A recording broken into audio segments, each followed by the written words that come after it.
Saya berharap teman-teman semua dalam keadaan baik dan tidak kekurangan satu apapun juga. Dan saya percaya apapun keadaan kita, tapi kita percaya kita punya Tuhan Yesus yang luar biasa, yang sanggup mengatasi setiap masalah dan problem di dalam kehidupan kita. Amin. Amin. Oke, teman-teman sekalian, saat ini kita akan memulai acara persekutuan doa. Mari teman-teman yang udah hadir, kita mau siapkan hati saat ini. Kita mau mempersiapkan hati kita.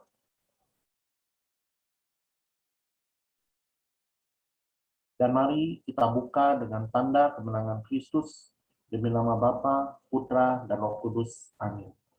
Bapa, di dalam nama Tuhan Yesus, kami berterima kasih Tuhan, kami bersyukur atas segala kebaikan, kesetiaan-Mu di dalam hidup kami. Bapa, saat ini kami percaya bahwa anugerah-Mu sungguh luar biasa di dalam kehidupan kami. Tuhan, saat ini kami berdoa, biarlah saat ini, malam hari ini, kami mau datang Tuhan, kami mau sujud merendahkan diri, mengucap syukur, berterima kasih untuk berkat yang sudah Tuhan sediakan, dan Tuhan boleh berikan kepada kami pada hari ini. Terima kasih setiap kejadian-kejadian di dalam keseharian pada hari ini, kami percaya Tuhan, penyertaan Tuhan begitu dahsyat dalam hidup kami. Sungguh saat ini biarlah setiap mata hati dan pikiran kami mau arahkan hanya kepadamu Tuhan. Berikan mata hati dan pikiran yang terarah kepadamu Tuhan Yesus. Berikan roh hikmat dan takut akan Tuhan kepada setiap kami pada malam hari ini.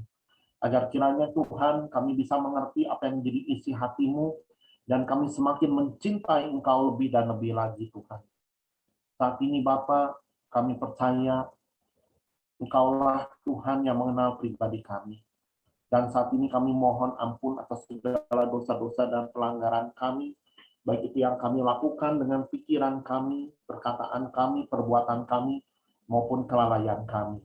Bapa ampuni kami Tuhan, kami adalah orang yang berdosa, tetapi kami percaya Tuhan, dan kami bersyukur Engkau Tuhan Yesus mati di kayu salib 2000 tahun yang lalu untuk menebus segala dosa-dosa dan pelanggaran kami. Sungguh saat ini Bapa, Kau selikan mata, telinga, dan hati kami, biarlah setiap mata kami Tuhan tidak memandang masalah, tidak memandang apa yang menjadi keadaan kami saat ini, tetapi kami mau melihat rencana Tuhan dalam hidup kami. Sebab kami tahu Tuhan, Engkau yang membentuk kami, Engkau yang mengenal kami Tuhan. Bahkan waktu kami di bawah di dalam kandungan ibu kami, bahkan Engkau sudah mengenal kami. Inilah kami Tuhan, Engkau yang menetapkan masa depan kami. Engkau yang punya rencana yang terbaik di dalam hidup kami. Dan saat ini, malam hari ini, kami mau Tuhan memuji-Mu atas setiap kemurahan-Mu Tuhan. Kebaikan. Dan inilah kami Tuhan. Kami rindu untuk menyenangkan hati-Mu.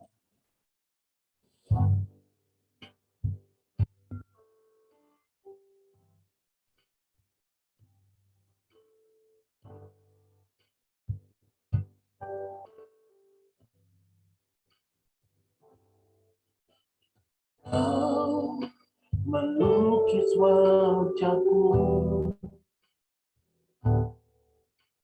di hadapanmu dan mengukir namaku di telapak tanganmu. Sampai masa tuaku, Kau tetaplah Tuhanku yang akan selalu menggendong hingga putih rambutku. Kemurahan-Mu itu membuatku tertegun, ku ulangkan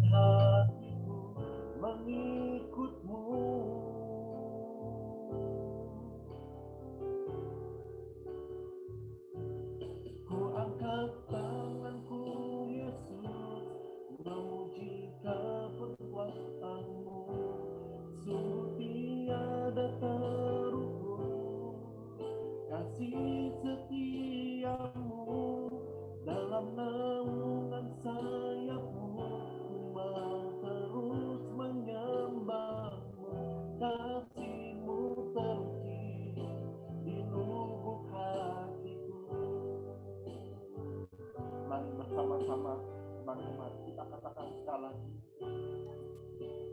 Kau melukis wajahku di hadapanmu dan mengukir namaku di telapak tanganmu sampai masa tuaku Tuhan, sampai masa tuaku Engkaulah tetap Tuhan kami. Kau tetaplah Tuhanku yang akan selalu menggendong hingga putih rambutku. Kemurahan-Mu Tuhan membuatku tertegun, ku ulahkan hatiku mengikut-Mu. Bersama-sama tanganku, angkat tanganku. Ku angkat tanganku, Yesus, memuji perbuatan-Mu. Sungguh tiada terukur kasih setia-Mu, dalam naungan sayap-Mu ku mau terus menyembah-Mu. Kasih-Mu terukir di lubuk hatiku. Ku angkat tanganku, Yesus, memuji perbuatan-Mu. Sungguh tiada terukur kasih setia-Mu, dalam naungan sayap-Mu ku mau terus menyembah-Mu. Kasih-Mu terukir di lubuk hatiku. Kasih-Mu terukir di lubuk hatiku. Kasih-Mu terukir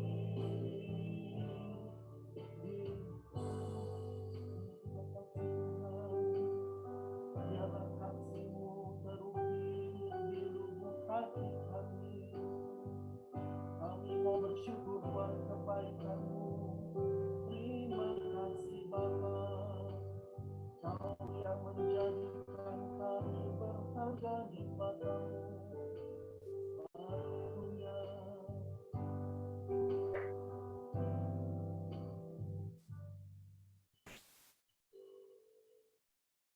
Terima kasih Bapa, saat ini kami bersyukur Engkau telah menjadikan kami Tuhan biji mata-Mu.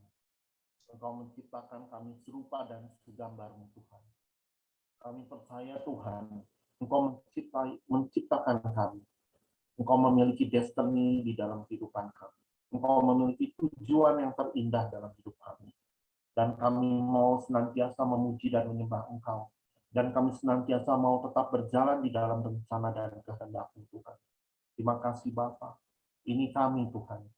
Dan sungguh kami rindu untuk senantiasa, untuk terus Tuhan, dalam persekutuan doa pada malam hari ini. Kami mau memuji, bersorak-sorai, menyembah-Mu Tuhan pada malam hari ini. Karena Engkaulah yang layak untuk menerima segala pujian, hormat, dan kemuliaan hanya bagi nama-Mu Tuhan. Terima kasih Bapa, dan akhirnya segala doa ini kami panjatkan dan kami naikkan hanya di dalam pengantaran Putra-Mu yang tunggal, Tuhan kami Yesus Kristus, sebab Engkaulah Tuhan dan pengantara kami yang hidup kini dan sepanjang segala masa. Amin. Shalom teman-teman semua. Shalom. Ya, oke teman-teman, saat ini kita bersyukur ya, kita masih walaupun masih dalam ibadah online pada hari ini, tapi kita masih bisa bertemu dan kita bisa saling menyapa satu dengan yang lain. Dan saya bersyukur dan saya bersukacita buat teman-teman semua yang hadir di tempat ini. Walaupun kita udah lama ya nggak ibadah onsite, Tapi saya percaya teman-teman bahwa berkat Tuhan tetap dicurahkan kepada setiap kita yang tetap setia mengasihi Tuhan di dalam kita mengikuti Dia, dan kita juga boleh memuji dan menyembah Dia. Mari teman-teman, kita mau memuji kebaikan Tuhan karena Dia sungguh baik, bahkan sangat teramat baik di dalam hidup kita. Bersama-sama kita akan pujian ini. Kita bertepuk tangan. Kita naikkan suara kita untuk memuliakan nama-Nya. Sebab Dia adalah yang layak menerima segala pujian dan hormat. Masuk gerbangnya bersyukur dengan penuh pujian, bersuka di hadiratnya, nyanyi bersabda agung namanya, pujian jublah sangkakala, musik dan tarian, semua makhluk di bumi di surga dengan senang hati angkat pujian, sebab Tuhan baik, sebab Tuhan baik, sebab Tuhan baik, anugerahnya kekal selamanya. Sebab Tuhan baik, sebab Tuhan baik, sebab Tuhan baik, anugerahnya kekal selamanya. Sama-sama kita bertepuk tangan, kita tinggikan namanya, sebab Dia sungguh baik, dan kita mau menyanyikan pujian ini karena kita merasakan setiap dari kita semua merasakan kebaikan Tuhan di dalam keseharian hidup kita. Bersama-sama katakan, masuk gerbangnya bersyukur dengan penuh pujian, bersuka di hadiratnya, nyanyi besarkan agung namanya. Katakan, pujian jublah sangkakala, musik dan tarian, bersama-sama semua makhluk di bumi di surga dengan senang hati angkat pujian, sebab Tuhan baik. Katakan, Dia baik, sebab Tuhan baik, sebab Tuhan baik, anugerahnya kekal selamanya.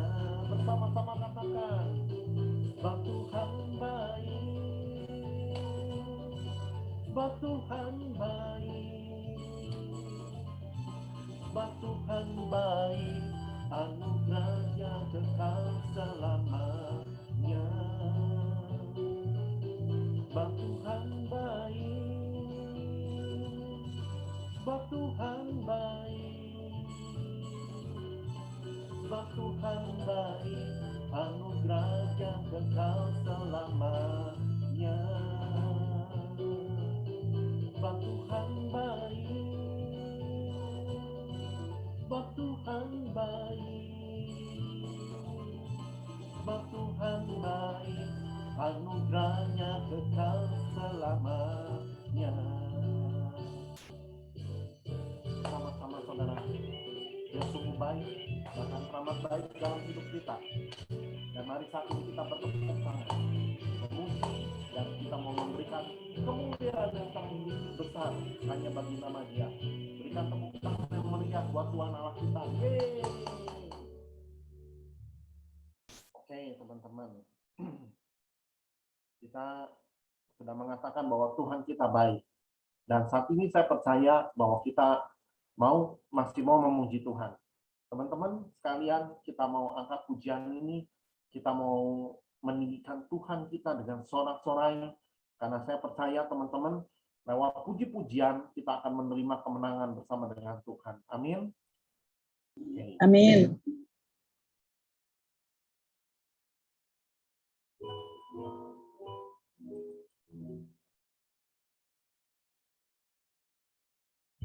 Mari saudara kita bertepuk tangan. Walaupun di rumah saja, tapi kita semangat terus memuji Tuhan. Sama-sama kita bertepuk tangan, kita muliakan namanya. Allah ditinggikan dengan sorak-sorai, Allah ditinggikan dengan sangkakala, Allah ditinggikan dengan sorak-sorai. Bersoraklah bagi Tuhan, bersoraklah bagi Tuhan, biar sangkakala berbunyi, tepuk tangan puji Tuhan. Allah diagungkan, Allah diagungkan, Allah diagungkan tinggi. Sama-sama saudara, kita bertepuk tangan, kita muliakan nama Tuhan, kita tinggikan sebab Dia adalah Raja di atas segala raja. Mari bersama-sama kita memuji Tuhan dengan segenap kekuatan kita. Katakan bersama-sama, Allah ditinggikan dengan sorak-sorai, Allah ditinggikan dengan sangkakala, Allah ditinggikan dengan sorak-sorai. Bersoraklah bagi Tuhan, bersoraklah bagi Tuhan, biar sangkakala berbunyi, tepuk tangan puji Tuhan. Allah diagungkan, Allah diagungkan, Allah diagungkan tinggi, Allah ditinggikan dengan sorak-sorai, Allah ditinggikan dengan sangkakala, Allah ditinggikan dengan sorak-sorai. Bersoraklah bagi Tuhan, biar sangkakala berbunyi, tepuk tangan puji Tuhan. Katakan, Allah diagungkan, Allah diagungkan, Allah diagungkan tinggi, Allah diagungkan, Allah diagungkan, Allah diagungkan tinggi. Ya, kita berikan tepuk tangan yang meriah buat Tuhan Allah kita. Oke. Oke, saudara teman-teman sekalian, gimana? Apakah ada sukacita dalam memuji Tuhan? Amin. Amin. Amin. Oke, saya percaya kalau kita memuji Tuhan dengan segenap hati kita, memuliakan nama Tuhan dengan segenap hati kita, apapun situasi kita, suasana hati kita, ada sukacita dari tempat yang maha tinggi. Amin. Oke, teman-teman sekalian, saat ini mungkin teman-teman ada yang mau membagikan kesaksian.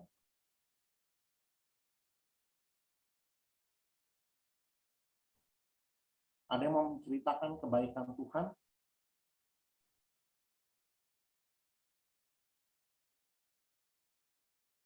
Ini senyap.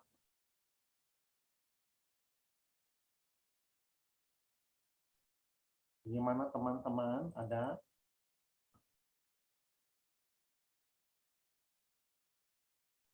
Saya boleh kok, saya mengawali sharing tentang kebaikan Tuhan. Jadi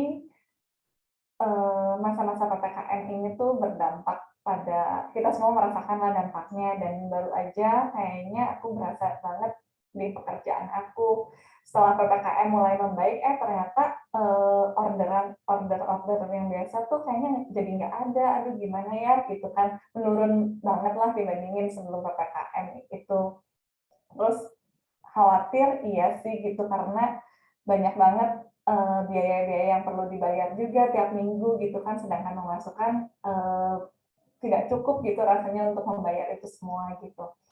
Terus ya udah kita bawa dalam doa semua, terus ya puji Tuhan suatu waktu ada orderan nih gitu kan. Ordernya memang misalnya cuma 100 lah gitu kan, sedikit dibandingkan dibandingin sebelum PPKM gitu. Terus pas dapat order 100 itu responnya mama saya bilang, ya cuma 100 gitu kan, kok cuma 100 sih, biasanya lebih dari ini gitu kan. Terus aku jadi ingat juga apa sih namanya, ada mukjizat dalam bersyukur gitu. Terus aku bilang, Ma, ya udah bersyukur aja lah gitu, kalau nggak ada ini juga kan kita ya lumayan lah ini untuk menutupin sedikit gitu kan cost yang ada gitu. Terus saya jadi ingat ada satu pastor itu bilang, ayam dulu atau telur dulu nih gitu kan. Terus ada yang ngomong ayam dulu, ada yang ngomong telur dulu, tapi ya itulah berkat sama bersyukur duluan yang mana ya. Kita kadang-kadang harus bersyukur dulu baru berkat itu datang, atau sebaliknya gitu kan. Terus setelah kejadian itu nggak lama, pada hari Rabu kemarin, tiba-tiba orang yang lain tiba-tiba pesen 500 gitu. Terus kayak aduh seneng banget gitu kan. Terus kayak benar-benar benar-benar tergenapi bahwa ada mukjizat dalam bersyukur. Jadi ya pelajarannya apapun yang Tuhan beri pasti itu yang terbaik itu bagi kita, sekalipun itu kecil sederhana, tapi syukurilah karena yaitu yang dimaui Tuhan, supaya someday kita bisa bersyukur juga ketika Tuhan lebih besar. Gitu aja, terima kasih. Silakan yang lainnya. Oke, ada lagi? Dan berkat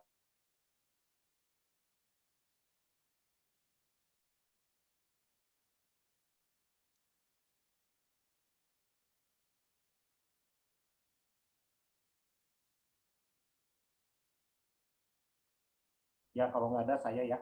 Oh. Ya, ya kan kemarin ini apa sih? Ya selama 1 tahun kemarin aja ya. 1 tahun kemarin ya kan karena masalah ini yang balik lagi ya. Pandemi ini membawakan dampak ya, dampaknya terutama untuk pekerjaan. Ya, terus sudah gitu dampaknya terus cara hidup ya, yang tadinya santai gitu kan, kalau pulang rumah itu apa santai, nggak usah bersih bersih, sekarang kan harus bersih bersih ya, tiap kali dari luar rumah. Kalau dulu tinggal ganti baju tidur is okay gitu, sekarang ya jangan coba-coba gitu punya gaya hidup yang seperti itu ya. Kalau misalnya masih punya gaya hidup pulang dari luar terus udah gitu langsung masuk kamar langsung tidur, wah itu ada resiko ya, resiko yang cukup besar. Nah teman-teman yang ini selama 1 tahun ini ya memang 1,5 tahun ya, ini cukup sangat signifikan gitu, memberikan dampak ya, maksudnya berbicara cara hidup, terus sudah gitu ya terutama untuk pekerjaan ya. Jadi istilahnya waktu awal-awal sempat nyoba gitu beberapa usaha, tapi kayaknya sih nggak berjalan gitu, nggak berjalan ya. Mulai buka buka makanan gitu, cuman berjalan 2 bulan. Saya mikir lagi, udah aja balik lagi ke usaha ke kerjaan yang dulu ya. Elfri tahu tuh dulu kerja apa saya.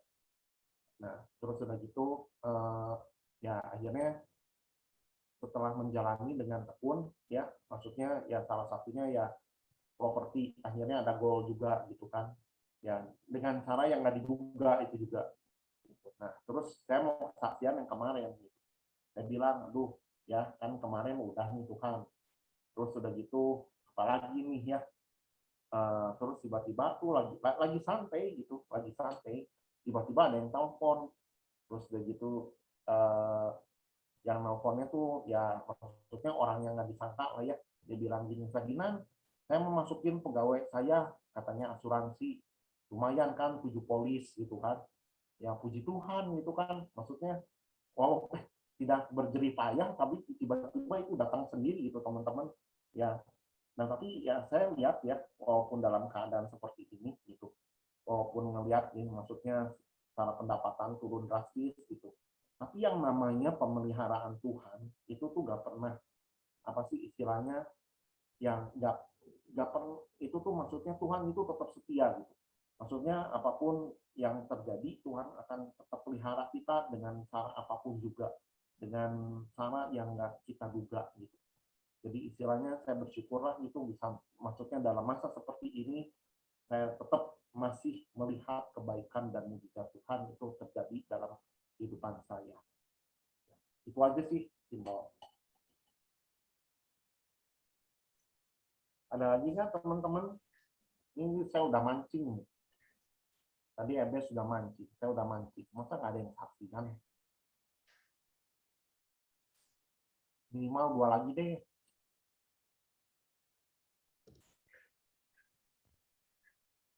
Nggak ada ini. Diki tuh kok udah angkat tangan. Elfri, Diki, siapa tadi? Diki Kristi. ya. Oke, silahkan dibuka kameranya.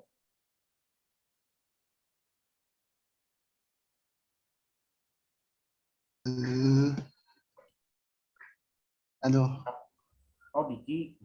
Tadi saya dengar Diki. Ya, sok silakan Diki. aduh, sebenarnya agak deg-degan juga sih. Tapi ya udahlah. Jadi kesaksiannya itu waktu di hari apa ya? Ini sih sebenarnya kesaksiannya sih singkat aja gini. Jadi kayak ya pasti ada teman-teman yang sebagian udah tahu lah bahwa sebentar lagi tuh akan ada yang namanya masa-masa apa ya, masa-masa buat ujian yang paling berat gitu. Sebenarnya ini jujur baru ujian yang kedua sih, yang paling berat.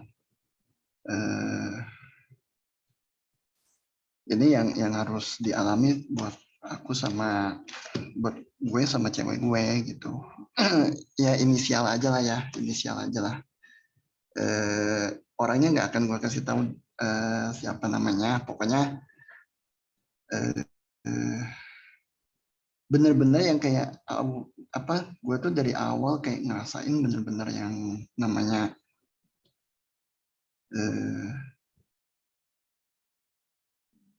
rasa khawatir pasti ada, terus takut juga ada, terus kayak apa ya? Maksudnya kayak pikiran-pikiran yang yang tanda kutip gitu pasti ada. Makanya sampai apa ya, kemarin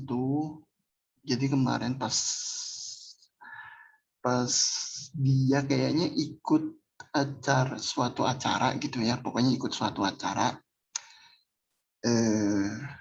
di situ kayak aku tuh sempat kayak apa ya, maksudnya kayak tiba-tiba doa dong Tuhan gitu. Aku tuh nyesel kayak sebenarnya udah apa kayak, maksudnya meskipun si dia ini bilang kalau aku tuh nggak apa orangnya nggak egois, tapi sebenarnya dalam diriku ini aku kayak ngerasa egois gitu.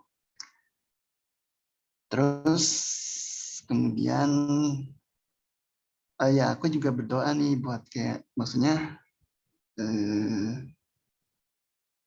ya tolonglah kasih gue teh kekuatan gitu biar apa sih namanya, maksudnya bisa bisa kuat gitu pada hari hanya nanti, karena si cewek gue ini teh dia bakalan operasi mata gitu, dan itu tuh bakalan dalam waktu dekat-dekat ini. Dan gue kayak ngerasa aduh Tuhan kenapa ya, kayak gue teh kayak ada rasa takut pasti ada, khawatir ada gitu, kayak rasa harap-harap cemas gitu.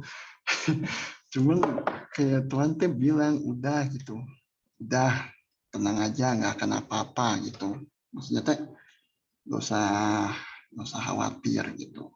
Kamu nggak usah khawatir, pasti apa sesuatu tuh akan indah pada waktunya gitu loh maksudnya.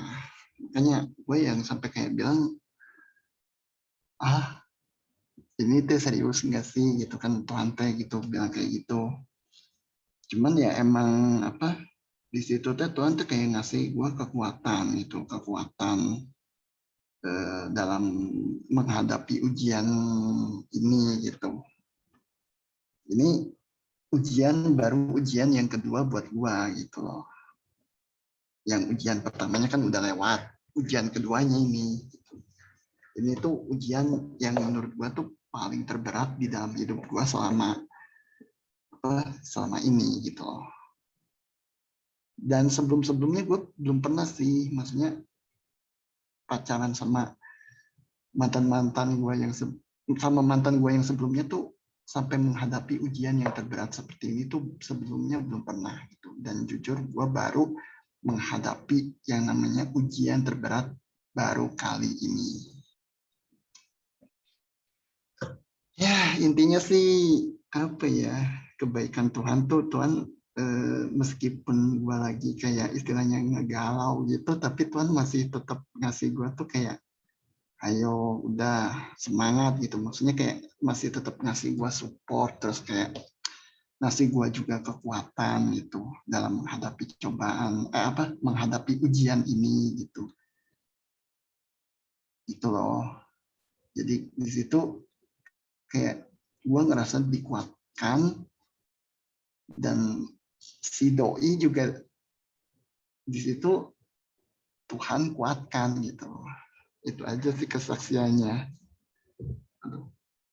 Ya, oke, thank you Diki. Oke, terakhir ada satu lagi teman-teman, ada yang mau saksian? Kalau kita masuk dalam penyembahan. Sebelum kita masuk penyembahan, ada yang mau saksian lagi? Nancy, enggak, Nancy? Aku nggak dulu deh kok, belum. Ya, Cynthia. Cynthia. Ada yang namanya Cynthia? Oh ya, ada. Saya nggak dulu deh kok. Oke. Ya, kita lanjut ya, kalau nggak ada ya. Mari saudara, saat ini kita sudah mendengarkan kesaksian dari teman-teman kita. Kita percaya bahwa Allah turut bekerja dalam segala perkara untuk mendatangkan kebaikan bagi setiap orang yang percaya dan mengasihi Dia. Kita percaya bahwa Dia adalah Tuhan yang setia. Kadang kita tidak setia, tetapi Allah yang kita sembah adalah Allah yang setia. Allah yang tidak pernah meninggalkan kita, Allah yang tidak pernah lalai dalam menepati setiap janji-janji-Nya. Bapak, saat ini kami berterima kasih bahwa saat ini kami telah dikuatkan oleh kesaksian dari teman-teman kami. Kami bersyukur Tuhan, Engkau hadir bersama-sama dengan kami. Sungguh biarlah Tuhan saat ini kami boleh terus Tuhan melekat kepada-Mu. Di dalam situasi kehidupan kami, apapun itu Tuhan. Ajar kami untuk tetap berpegang teguh kepada janji-Mu. Engkau adalah Allah yang sanggup melakukan jauh lebih banyak, lebih dari setiap apa yang pernah dapat kami pikirkan dan dapat kami doakan.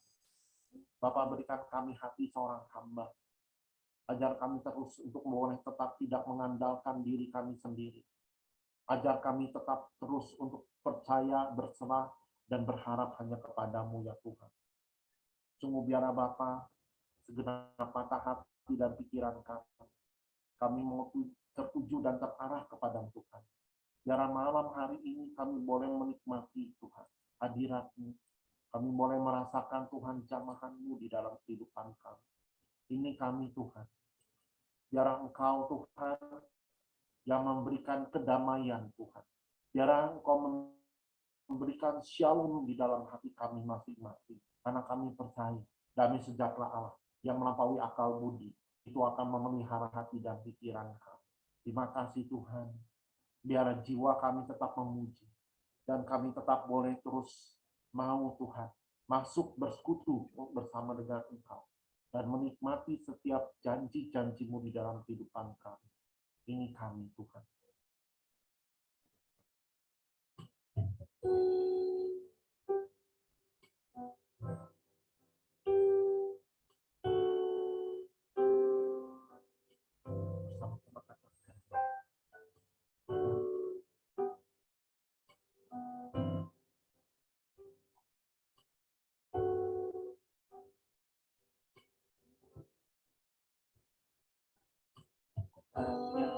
Kalau dalam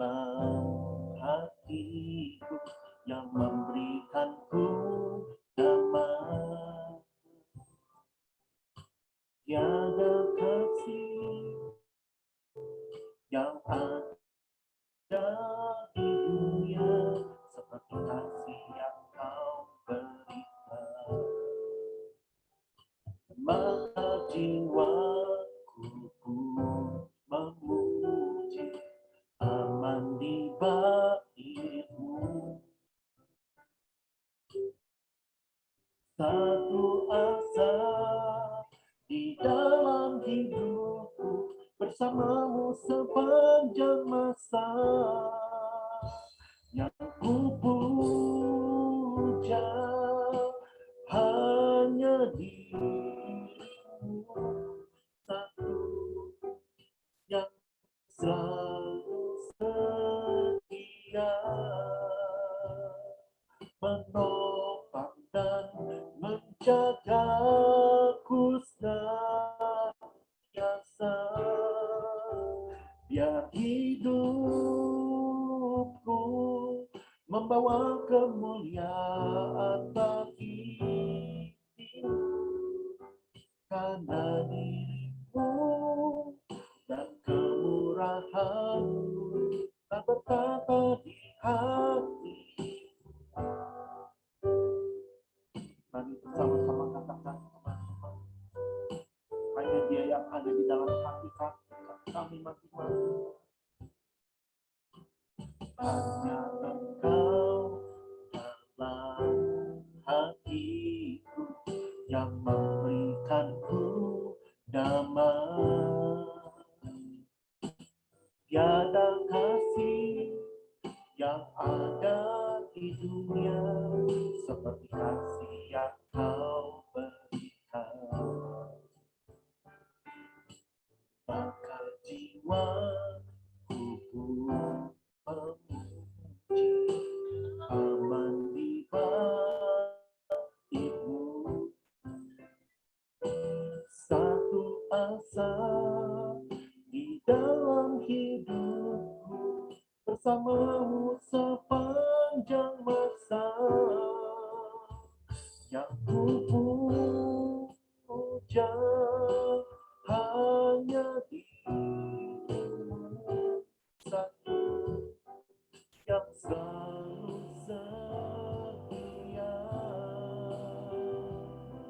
menopang dan menjagaku senantiasa.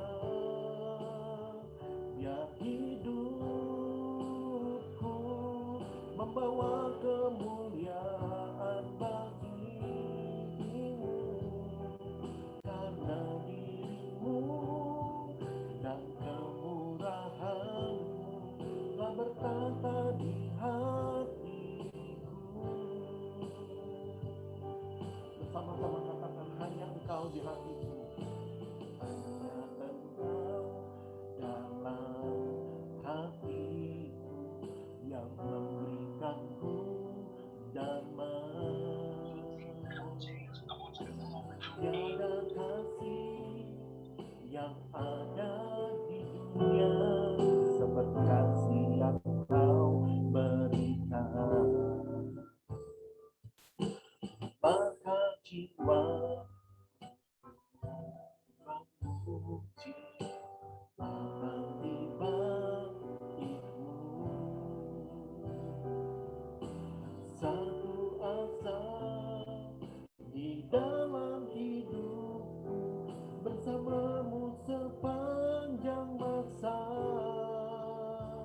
Yang ku puja hanya diri-Mu, satu yang selalu setia, menopang dan menjagaku senantiasa. Biar hidupku membawa kemurahan bagi-Mu, karena diri-Mu dan kemurahan-Mu telah bertata di hatiku.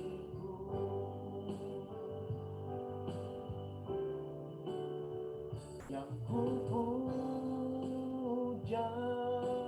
hanya dirimu satu, yang selalu setia menjagaku dan menangku senantiasa, biar hidupku membawa kemuliaan bagimu, karena dirimu dan kemurahanmu telah bertata di hatiku. Sekali lagi bersama-sama katakan, yang ku puja, yang ku puja hanya dirimu satu, yang selalu setia menopang dan menjagaku senantiasa, biar hidupku membawa kemuliaan bagimu, karena dirimu dan kemurahan tak bertata di hatiku.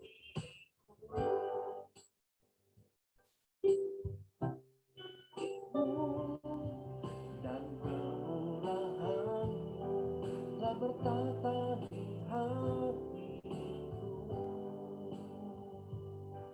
karena dirimu dan kemurahanmu telah bertata di hatiku. Haleluya, Ramashiki, Rabarata, Rabasi, oh Ramaya, Ramashi, Shirabataka, Yarabashi, Rabarara, Mayamu, Shiramataka, Yarabashi, Ramalaya, Ramayamu, Shirabataka, Rabashi, Shiramayamu, Shirataka, Rabasi. Haleluya, Ramashiki, Ramaramasi, Inna Ramashiki, Rabarabayasi. Terima kasih Tuhan. Saat ini kami terus Tuhan mau menyembah-Mu. Kami mau meninggikan Engkau Tuhan. Kami mau menikmati kasih-Mu yang begitu luar biasa di dalam hidup kami. Sungguh Bapa, Engkau memberkati anak-anak-Mu yang hadir pada malam hari ini. Kami percaya Tuhan, firman-Mu adalah kebenaran sejati. Engkau mengatakan, marilah kepadaku hai engkau yang letih lesu dan terbeban berat, aku akan memberikan kelegaan kepadamu. Ikulah kuk yang kupasang, sebab kuk yang kupasang itu enak dan ringan. Tuhan, kami percaya Tuhan, Engkau adalah Tuhan Allah yang senantiasa memberikan kekuatan kepada setiap kami di dalam menjalani persiarahan kami di dunia ini. Sebab kami tahu Tuhan, banyak sekali Tuhan, begitu banyak tantangan yang dihadapi di dalam perjalanan hidup kami. Tapi kami tahu Tuhan, kami punya kekuatan, kami punya juru selamat, kami punya penolong, yaitu Tuhan Yesus yang menjadi Tuhan dan juru selamat kami. Dan Allah Roh Kudus yang senantiasa membimbing kami, agar senantiasa kami tetap boleh berjalan di dalam setiap rencana. Bapa, Engkau memberkati setiap anak-anak-Mu Tuhan pada malam hari ini, agar kami terus Tuhan mengalami Tuhan transformation Tuhan di dalam hidup kami, perubahan-perubahan yang luar biasa yang Tuhan kerjakan di dalam hidup kami. Bapak, kalau sebentar lagi kami mau mendengarkan kebenaran firman-Mu, berkati hamba-Mu Elvi yang akan berbicara pada malam hari ini. Kau urapi dia dari tempat yang maha tinggi, sebab kuasa dari tempat yang maha tinggi turun menaungi Elvi, dan kiranya Bapa agar setiap perkataan yang keluar dari mulut Elvi itu merupakan perpanjangan daripada apa yang jadi isi hatimu. Bapa, kepada setiap kami, berikan kami hati seorang murid, telinga seorang murid untuk kami boleh mendengarkan, mau tunduk dan taat akan kebenaran firman Tuhan. Kami mau terus mau diajar untuk kami senantiasa mau mengenal Tuhan Kau lebih lagi di dalam kehidupan kami. Terima kasih Bapa. Terima kasih Tuhan. Dan akhirnya segala doa ini kami panjatkan dan kami naikkan hanya di dalam pengantaran Putra-Mu yang tunggal Tuhan kami Yesus Kristus. Sebab Engkaulah Tuhan dan pengantara kami yang hidup kini dan sepanjang segala masa. Amin. Oke, silakan Bro Elvi. Oke, terima kasih Ferdinand. Selamat malam teman-teman semua yang di Bandung. Malam. Malam. Ya, Tuhan memberkati ya. Saya lagi on the way pulang ke Jakarta. Dari kampung halaman, tadi naik mobil 4 jam sampai ke Kupang. Percobaan jadi 6 jam. Puji Tuhan masih sempat jadi ya. Keburu nyampe ke hotel buat ngajar. Oke, mari kita siapkan Alkitab dan catatannya. Saya dikasih tema Ferdinand nih, bagus sih temanya ya, bagus, tentang hak kesulungan. Hak kesulungan ya, betul kan? Nah, temanya sih bagus, temanya bagus. Cuman pengajarannya itu teman-teman mesti terbiasa dengar firman itu yang keras ya, yang benar-benar keras. Nah, itu nanti bisa nyambung ya, tapi ya saya coba ya pelan-pelan, nanti kalau nggak ngerti ya tanya mungkin ya. Oke, kita mulai ya tentang hak kesulungan. Apa itu hak kesulungan? Ya. Hak kesulungan ini sebenarnya dari Perjanjian Lama ya. Itu memang Allah memberikan di dalam hukum Tauratnya, di mana anak yang pertama itu kalau orang tuanya meninggalkan warisan, maka dia dapat 2 bagian, double portion ya. Itu ada di catat aja Ulangan 21 ayat 17. Ulangan 21 ayat 17. Tentang hak kesulungan judulnya ya, dari ayat 15. Tapi saya ambil, saya potong-potong ini supaya kita fokus ya. Di situ dibilang bahwa anak sulung, meskipun dari istri yang tidak dicintai, tapi kalau dia anak pertama, maka kepadanya diberikan 2 bagian dari segala kepunyaan. Kenapa? Sebab dialah kegagahan yang pertama-tama. Dialah yang mempunyai hak kesulungan ya. Yang anak sulung jangan cepat-cepat gembira dulu nih ya. Ini bukan masalah warisan. Yang sulung dapat 2 gitu ya. Ya kebetulan bukan kebetulan ya, saya pulang ke Timor karena papa saya baru meninggal 10 hari yang lalu ya. 10 hari yang lalu. Saya anak bungsu ya. Oke, nggak ada hubungannya gitu ya.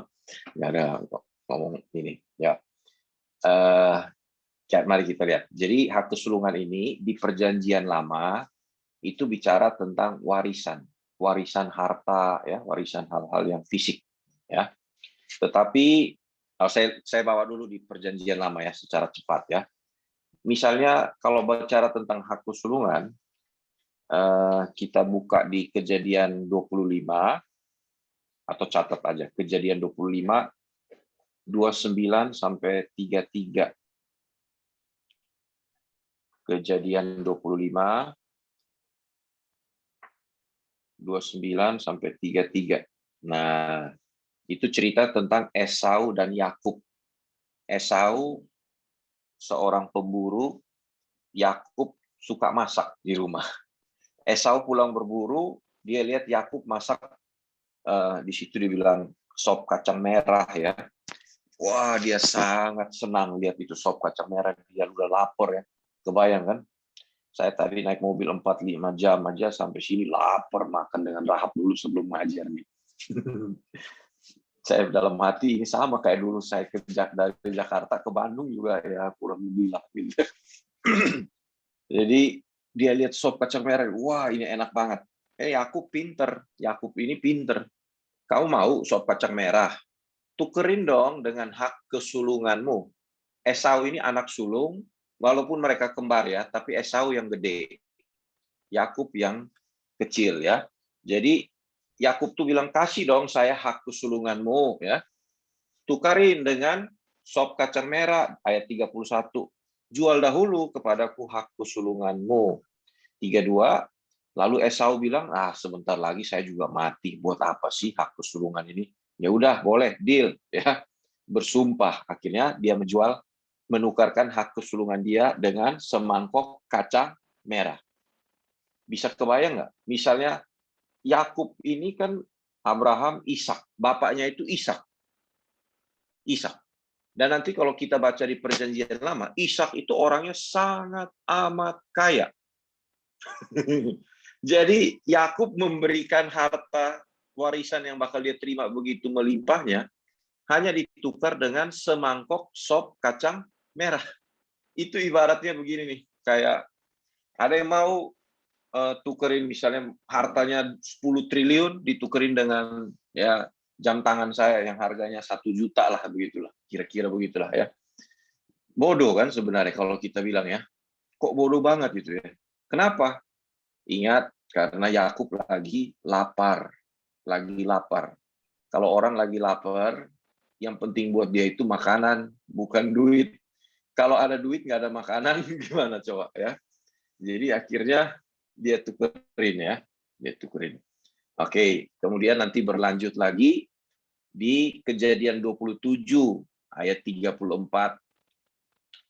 Catat aja, nanti bisa baca pelan-pelan detailnya. Di situ waktu bapaknya Yakub, Ishak, mau mati, dia panggil anak-anak satu-satu untuk diberkati ya. Jadi waktu terima berkat, di situ pun Yakub menipu papanya. Jadi dia pura-pura pakai bulu-bulu di tangannya karena pokoknya berbulu. Jadi papanya pas pegang, papanya matanya udah kabur. Pegang-pegang, ini siapa nih? Dia bilang, saya Esau ya. Singkat cerita, Yakublah yang mendapat hak kesulungan. Kemudian Esau datang untuk minta berkat, bapaknya bilang, loh, saya sudah kasih sama Esau. Loh, saya yang Esau, Pak. Dia tertipu. Dia menangis-nangis, masih ada nggak berkat buat saya? Masih ada nggak? Ada, tetapi berkat kesulungan itu sudah diberikan kepada Yakub ya. Cerita ini nanti berlanjut lagi ya. Tapi supaya teman-teman jangan pusing, saya rangkum ya. Nanti Yakub, Abraham, Ishak, Yakub. Yakub punya anak kan ada 12 orang. Ada 12 orang. Nah, dari 12 orang itu sulungnya itu namanya adalah Ruben. Tetapi nanti kalau teman-teman baca di misalnya di 1 Tawarik 5, catat aja kalau mau nanti selidikin ya. Karena kalau saya cerita panjang ya. 1 Tawarik 5 ayat 1 sampai 2. Di situ dikasih tahu bahwa Ruben itu memang anak sulung. Tapi karena Ruben itu meniduri istri bapaknya. Maka hak kesulungannya nggak dapat, si Ruben nggak dapat. Terus di ayat 2 nanti dibilang bahwa Yehuda itu anak berikutnya, Yehuda. Harusnya Yehuda karena Yehuda itu yang paling terkemuka lah ya. Keturunan Yehuda itu kan suku Daud, Raja Daud ya. Kemudian Tuhan Yesus lahir dari suku Yehuda. Tapi yang mendapat hak kesulungan ternyata bukan Ruben, bukan Yehuda. Ada yang tahu siapa yang dapat hak kesulungan tersebut? Hak itu jatuh kepada anak yang hampir paling bontot. Namanya Yusuf. Iya, Yusuf. Jadi kenapa Yusuf yang dapat? Yusuf untuk anaknya. Anaknya Yusuf itu namanya Efraim Manasye. Dulu saya pernah khotbah. Efraim Manasye. Jadi 2 orang ini. Satu bagian.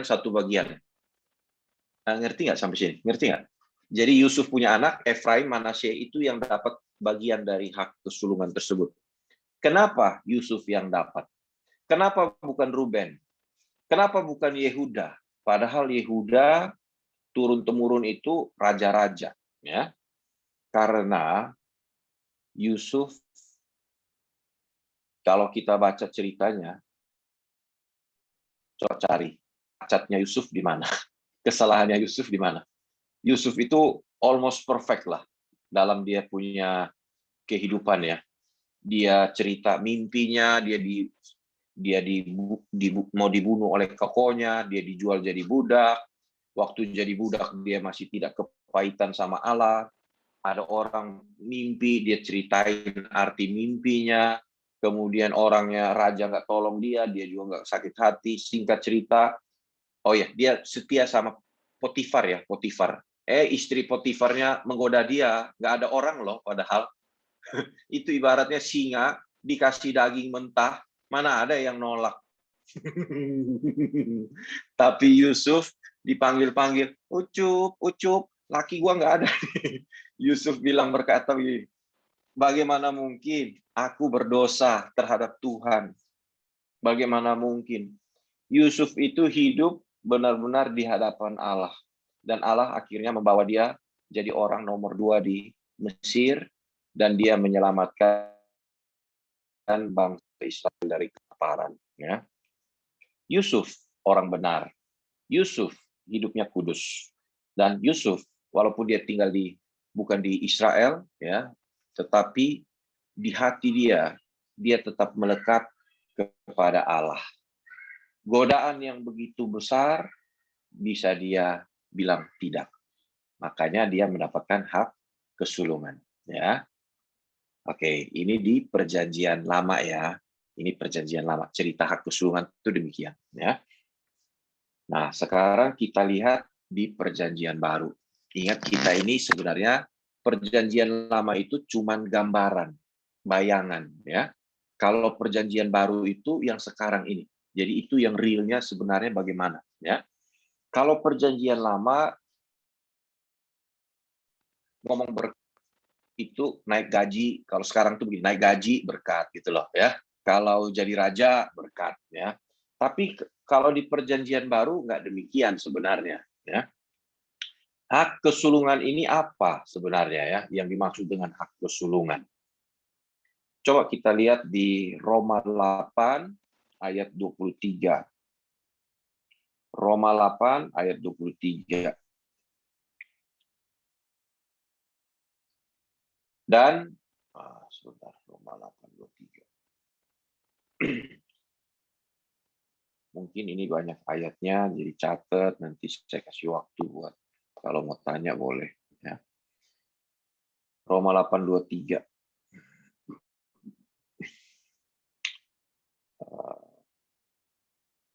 Saya baca dari ayat 20 aja ya. Seluruh makhluk telah ditaklukkan kepada kesia-siaan. Bukan oleh kehendaknya sendiri, tapi oleh kehendak Dia yang telah menaklukkannya. Tetapi dalam pengharapan, karena makhluk itu sendiri juga akan dimerdekakan dari perbudakan, kebinasaan, dan masuk ke dalam kemerdekaan kemuliaan anak-anak Allah. Begini, kita ini manusia, makhluk itu ya, semua manusia itu telah ditaklukkan kepada kesia-siaan. Kalau tidak mempersiapkan diri untuk hidup setelah meninggal, maka saya ulang pelan-pelan. Kalau orang tidak mempersiapkan dirinya selama dia hidup di dunia ini untuk hidup yang sesungguhnya di kekekalan, maka sia-sia. Mau dia hebat, mau dia kaya, mau pernikahannya baik, sekalipun kalau dia tidak prepare for eternity, untuk kekekalan, maka firman Tuhan berkata sia-sia. Dan saya bisa melihat dan bersaksi sendiri ya. Saya lihat kehidupan itu seperti demikian. Papa saya 10 hari lalu dipanggil Tuhan di usia 84 tahun. Dan papa saya sudah mengalami semua yang manusia lewatin gitu ya. Yang sukses secara dunia itu dia sudah lewatin, tetapi waktu dia di atas pun juga somewhere dia bertemu dengan kebenaran kayaknya gitu ya. Dia Katolik yang ya rajin ke gereja, cuman ya nggak PA, nggak belajar firman. Tapi tiba-tiba saya lihat perubahan drastis dalam hidup dia, yaitu dia benar-benar sudah tidak mengejar lagi hal-hal yang kekayaan, dan itu berubah drastis ya. Jadi dia mulai fokus untuk apa, bikin gereja, bangun kursi-kursi, ajak pengusaha untuk kumpul dana dan lain-lain ya. Dan membeli keluar besar. Wow. Maka tapi dia sehat sekali. 84 ya. Sehat dan Tuhan panggil. Memang kemarin kena COVID, tapi meninggalnya sebenarnya bukan karena COVID ya. Memang meninggal karena usia tua dan dia sudah prepare semuanya. And then saya tahu begini loh. Kita lihat hidup manusia itu begitu. Kalau orang itu tidak pernah siapkan untuk kekekalan, lah kita hidup ini mau buat apa? Sehat-sehat aja 84 juga meninggal suatu hari, betul? Miskin, kaya pun juga suatu hari, kalau engkau kaya juga mau buat apa? Kalau nggak untuk persiapkan untuk kekekalan, punya mobil 10 juga yang dinaikin 1. Rumah 5 juga yang ditinggalin 1. Emang mau naikin sekaligus 5? Ganti-ganti kok. Ya, bikin ribet. Punya makin banyak, makin ribet sebenarnya. Ya, percayalah ya. Kalau nggak percaya kamu, jangan. Kalau nggak percaya, coba aja. Suatu hari kamu akan sadar bahwa betul yang diomongin ini. Ya. Ribet jadi gitu ya. Papa saya itu hidup dengan semboyan, sebenarnya asal ada makanan dan pakaian cukup. Dia nggak tahu loh firman itu. Tapi dia menghidupi kenyataan itu. Lucu. Kemarin kan habis beliau Papa meninggal kan kita kan mesti beresin. Kalau dia ada tabungan apa kan kita mesti cepat tutup tabungan ya kan, urus kan. Saya kaget waktu saya lihat buku tabungannya, telepon ke banknya, nggak ada saldo Pak, nggak ada saldo. Ya Papa saya bukan berarti nggak ada saldo kemudian dia nggak hidup ya. Ada ampau dari anak-anaknya itu. Ya orang udah umur 84 mau hidup buat apa lagi? Mau beli Ferrari gitu kan? Kagak. Hidupnya cuma dia beli obat, beli susu, dia mau biskuit, dia mau apa yang dia suka, dia beli, dia minum, makannya. Jadi dia memang cukup. Kemudian saya waktu kaget, tapi saya bersyukur. Saya video call sama istri, and then istri saya bilang begini, Papa kamu itu menghidupi firman, asal ada makanan dan pakaian cukup. Wow, saya baru sadar. Kemudian di keluarga besar, ketika mereka cerita, bahwa ternyata Papa memang sangat memberkati dan sering kasih nasihat. Gak usah kamu kejar-kejar kaya itu kayak bagaimana. Yang penting kamu cukup. Kalau dikasih lebih, itu bisa jadi berkat. Bisa tolong orang, dia bilang. Saya bilang, wow. Ya, tentu nasihat seperti ini, mungkin kalau kalian masih sangat muda gitu ya, atau kita kan berpikir ada sesuatu di balik kekayaan itu ya. Kita kejar mati-matian gitu ya. Ya, coba aja. Nanti awas lo ya. Saya ingetin ya, awas lo. Tuhan Yesus bilang apa? Orang kaya sukar masuk surga. Anehnya banyak orang pingin kaya, berarti pingin apa? Pingin sukar masuk surga. Saya ulangi ya, kan Tuhan Yesus sudah kasih warning. Orang kaya sukar masuk surga. Bukan berarti orang miskin pasti masuk surga juga ya, bukan. Tapi kalau orang kaya itu dia godaan apa dia bisa nangkap ya. Orang kalau makin kaya egonya makin tinggi, betul? Gampang banget tersinggung. Salah ngomong sedikit, wah, lu nggak tahu siapa saya. Emang Bapak siapa ya? Bapak lupa diri kali gitu. Karena ya itulah bahaya kekayaan ya. Saya ulangi ya, kalau engkau jadi kaya nggak salah ya, tapi jadilah berkat. Kalau kaya hanya untuk diri sendiri percuma, sia-sia ya. Jadi jangan hidup dalam kesia-siaan. Kemudian dibilang ya, sebab kita diselamatkan dalam pengharapan ya. Ayat berapa ya? Oh ya sorry. Ayat 22, Roma 8, 22, 23.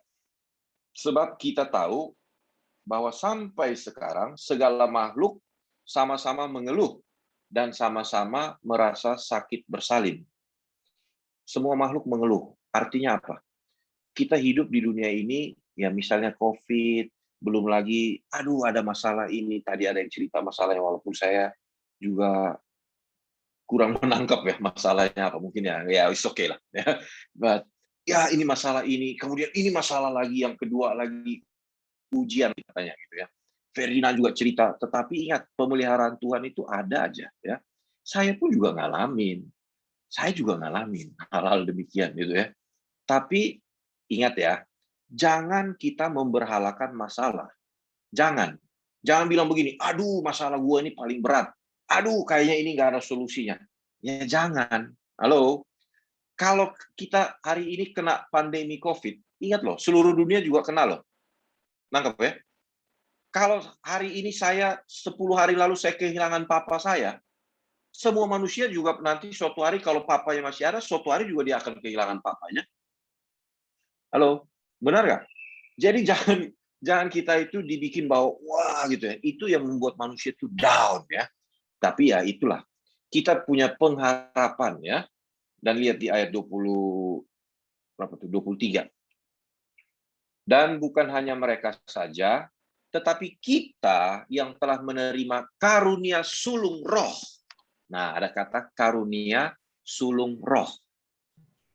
Kita juga mengeluh dalam hati sambil menantikan pengangkatan sebagai anak, yaitu pembebasan tubuh kita. Apa yang dimaksud dengan karunia sulung roh? Karunia sulung roh itu, atau hak kesulungan, ya. Kalau di perjanjian lama, itu anak sulung. Tapi kalau di perjanjian baru, semua orang yang waktu dia percaya kepada Tuhan Yesus, saya percaya Yesus itu adalah Tuhan, maka dia menerima karunia sulung roh. Tulis dulu. Jadi sekarang kalian semua ini sudah menerima karunia sulung roh itu. Apa itu karunia sulung roh? Pelan-pelan. Ini ada di Yohanes 1 ayat 12. Coba lihat. Yohanes 1 ayat 12. Saya baca dari ayat 11. Yesus, Yohanes 1 ayat 11 dan 12. Ia itu firman ya, Tuhan Yesus. Tuhan Yesus datang kepada milik kepunyaannya, manusia. Tuhan Yesus datang ke dunia, manusia, milik kepunyaannya. Tapi orang-orang kepunyaannya itu tidak menerimanya. Tetapi semua orang yang menerima Yesus diberinya kata kuasa, kalian boleh coret, ganti dengan hak. Free, ini Alkitab free, kok diganti? Terjemahannya kurang tepat. Kata kuasa itu bukan kuasa, tapi hak. Ya, exousia, bahasa aslinya itu exousia. Ya, kalau dunamos itu baru kuasa. Tapi kalau exousia itu lebih kepada hak. Jadi kalau kita menerima Tuhan Yesus, kita diberi hak untuk menjadi anak-anak Allah. Anak-anak Allah itu yang nanti akan dimuliakan di mana? Nanti kalau masuk surga, dia masuk ke surga namanya Yerusalem baru, kota Yerusalem baru. Nah, ini hak yang dimiliki hanya orang yang percaya kepada Yesus. Yang bisa masuk ke kota Yerusalem baru. Itulah hak kesulungan. Jadi orang yang percaya kepada Tuhan Yesus, dia punya hak untuk ke sana. Nah, masalahnya, jangan senang dulu nih. Punya hak, harus ada kewajiban. Ya, kewajibannya apa? Hidup sesuai dengan perintah Allah. Kerjakan keselamatan dengan takut dan gentar. Sama seperti Yusuf, di perjanjian lama dia hidup saleh, kudus, maka dia mendapatkan kesulungan tersebut. Bisa nangkap? Nah, di kita, kalau kita hidup saleh, berjuang untuk kerjakan, jatuh bangun, memang saya tahu ya, apalagi kalau masih muda itu, ya, free, emang dulu udah tua. ya saya udah lumayan lah sama kayak cover lah gitu ya. Kalau saya sih sudah anggap lumayan tua saya ya, karena saya sudah banyak matiin keinginan ya. Jadi tuanya bukan karena, kalau masih muda kan banyak tuh hal-hal yang pengen ini, pengen itu, betul? Aku pengen begini, pengen ini, pengen itu, Doraemon ya. Nanti kalau udah makin berumur, sebenarnya jangan jadi Doraemon terus ya. Makanya tadi saya bilang gitu ya, kayaknya pingin jadi Elon Musk, pingin jadi yang paling cantik, pingin jadi yang paling kaya dan lain-lain. Doraemon ya. Kok nanti lama-lama udah enggak. Harusnya ya, kalau firman Tuhan murni benar-benar, teman-teman pasti berubah ya. Oke, sampai mana nih? Jadi Doraemon jadi lupa nih tadi ngomong apa. Oh, itu. Jadi kalau kita terima Tuhan Yesus ya, kita punya hak untuk bisa masuk Yerusalem baru. Nah, supaya bisa masuk Yerusalem baru, kita harus kerjakan kewajiban kita selama kita hidup di bumi ini. Kewajibannya adalah yang Tuhan Yesus bilang, misalnya Matius 5:48, hendaklah engkau sempurna seperti yang Allah kehendaki. Jangan takut dengan kata sempurna. Jangan takut. Itu bisa dicapai ya. Tiap orang berbeda-beda kadar kesempurnaannya, tapi bisa dicapai ya. Misalnya kayak saya bilang, saya lihat papa saya aja, saya bilang dia dalam satu hal sempurna loh.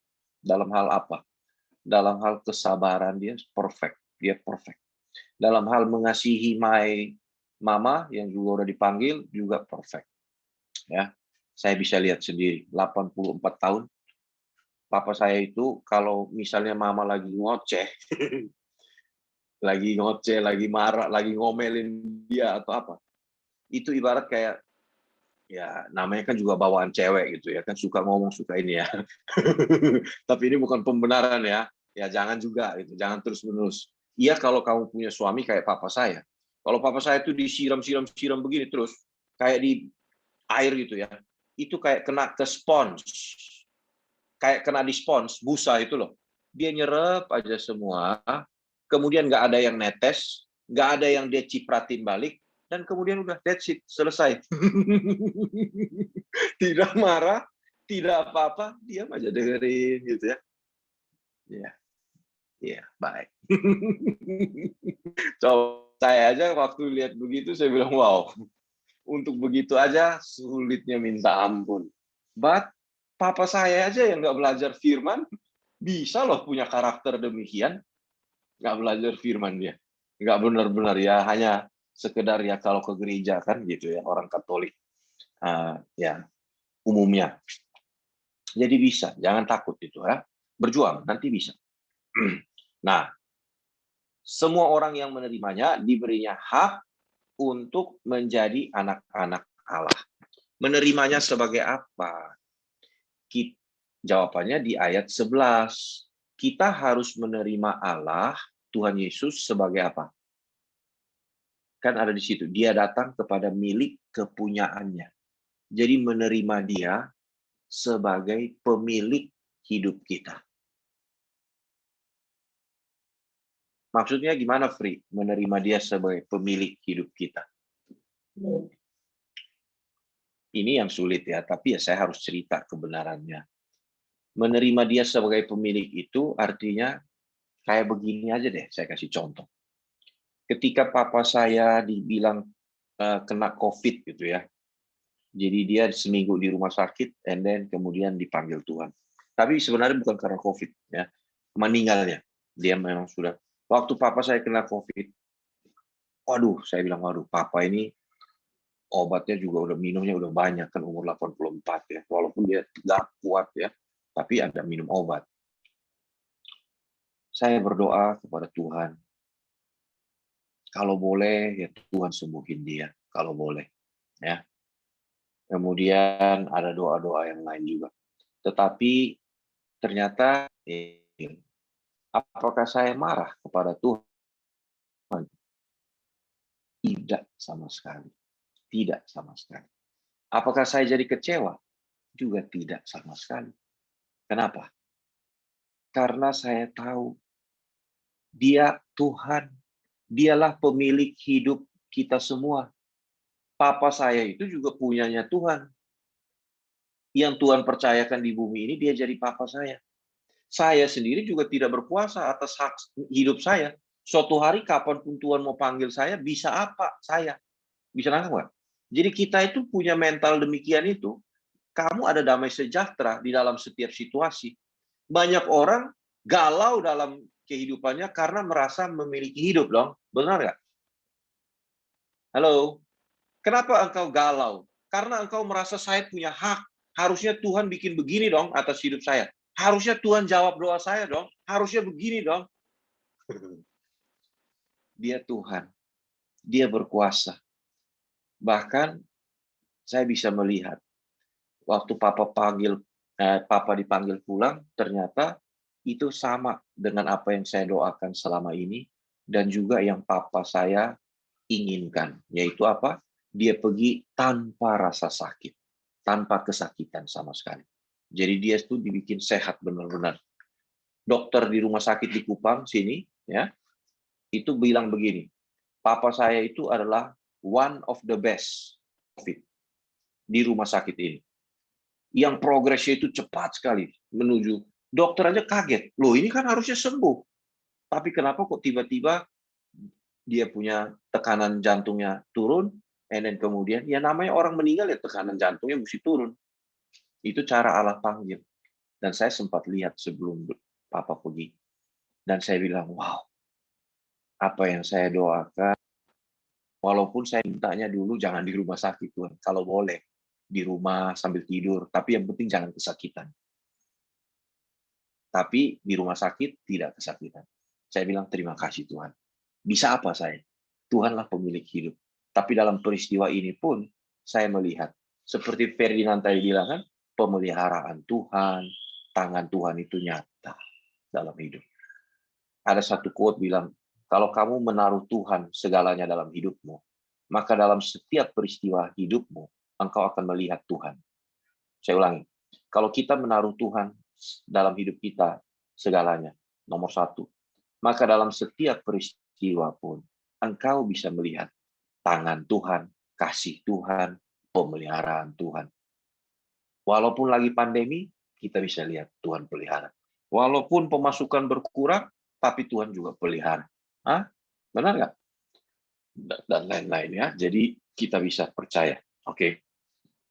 Jadi hak kesulungan itu adalah hak untuk orang percaya kepada Yesus bisa dimuliakan, bisa menerima warisan. Kita ini punya warisan loh yang disediakan Allah di kekekalan. Ya. Roma 8 ayat 17. Masih di Roma 8, itu bagus sekali ya.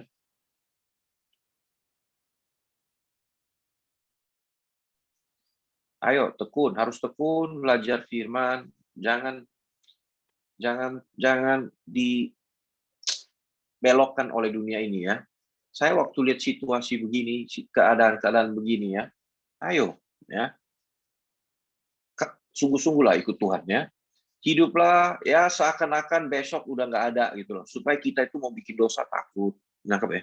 Kita mau lakukan hal yang nggak benar takut gitu loh. Nah, kalau Tuhan panggil gimana? Ya. Nah, itulah mengerjakan keselamatan. Roma 8 ayat 17. Dan jika tadi kan kalau kita percaya kepada Yesus, kita punya hak menjadi anak-anak Allah. Kemudian lanjut Roma 8:17. Dan jika kita adalah anak, maka kita juga adalah apa? Ahli waris. Ahli waris. Wah. Kalau terima warisan di dunia aja orang senang, apalagi warisannya kekal. Sesenang-senangnya kita misalnya terima warisan di dunia, juga nggak kita pakai paling seumur hidup kita kan, ya, akal habis juga. Ataupun yang 7 turunan nggak habis, tapi kita bakal tinggalin. Ini warisannya di mana? Warisannya di surga. Maksudnya orang-orang yang berhak menerima janji-janji Allah yang akan menerimanya bersama-sama dengan Kristus. Lihat di situ. Menerimanya bersama-sama dengan Kristus. Jadi warisan itu tersedianya di mana? Nanti di surga. Kalau di bumi ini bagaimana, Free? Jangan minta warisan. Di bumi ini pemeliharaan Tuhan cukup. Halo? Kalau kita anak, masa kita nggak dipelihara Tuhan? Hah? Saya aja yang punya anak 2 aja, saya udah mulai mikirin nanti dia sekolah bagaimana, saya mulai siapin buat hidup dia ke depan. Hah? Dari sejak lahir di kandungan aja udah dipelihara, ini Bapak dunia aja bisa demikian, apalagi Bapak kita yang di surga. Dia bukan hanya baik, dia maha pengasih, maha penyayang. Maha loh. Dan hari ini saya bisa bersaksi, ya juga sama. Ya Tuhan peliharalah, ya. Kadang-kadang secara manusia tuh kita ada sedikit kekhawatiran, ketakutan, ya. Tetapi kita bisa lihat tangan Tuhan, ya. Kalau kita peka. Jadi ini bicara tentang ada satu janji, ya, bahwa kita akan menerima warisan. Kita akan apa? Juga supaya kita juga dipermuliakan bersama-sama dengan Dia.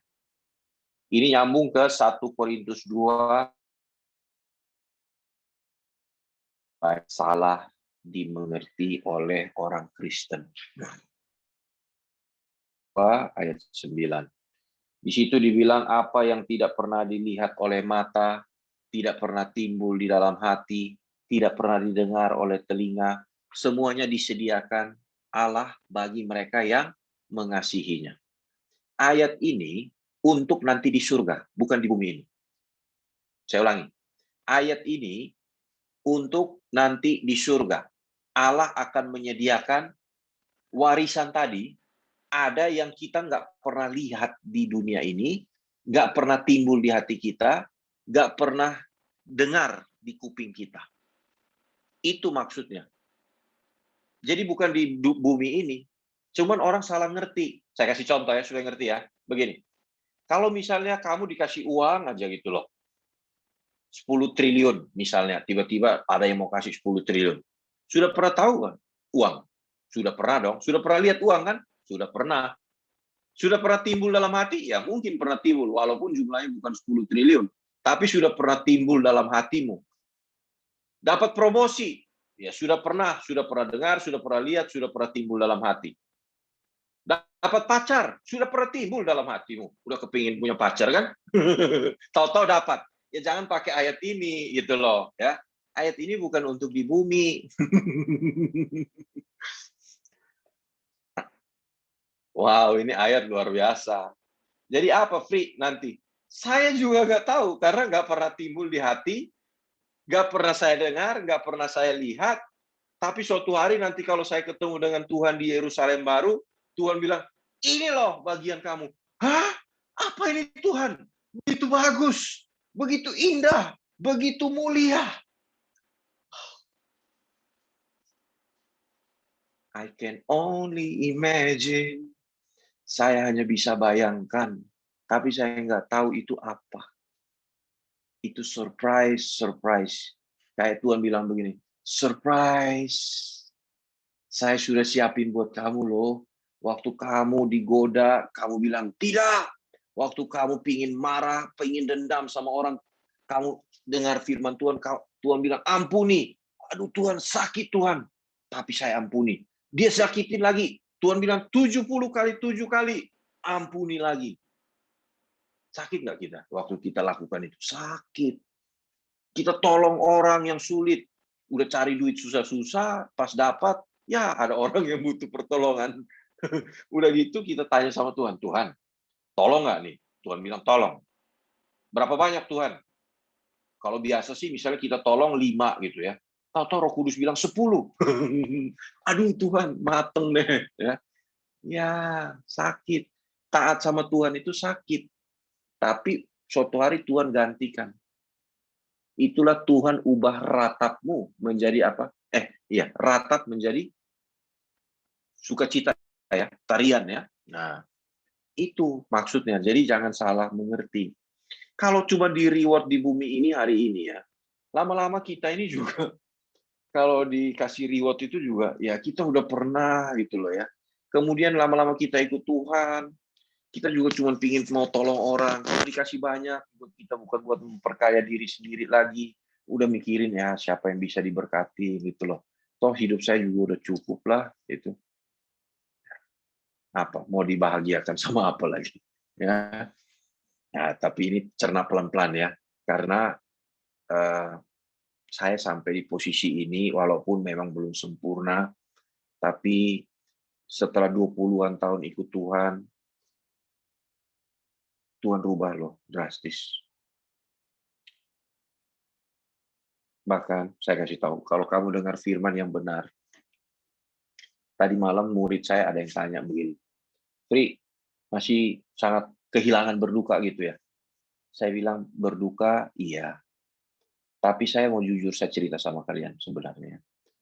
Saya kadang-kadang lihat, aduh aneh ya, kenapa kok saya nggak nangis kayak banting diri atau kayak orang yang kalau pas orang tuanya kehilangan tuh sampai atau gitu. Saya sendiri jujur, saya agak mempertanyakan saya gitu ya. Gue ini anak durhaka kah apa gitu loh. Papa baru meninggal baru belum 7 hari sudah mulai ngajar lagi gitu ya. Sudah kemudian saya kehilangan, sangat kehilangan. Tapi kenapa saya tidak berduka seperti orang-orang dunia berduka? Tahu nggak kenapa? Orang suka bilang begini ya, kalau kehilangan, bilang begini, ya nanti ketemu lagi. Kan kita suka dengar begitu kan ya, ya ini cuma pisah sementara, nanti ketemu lagi.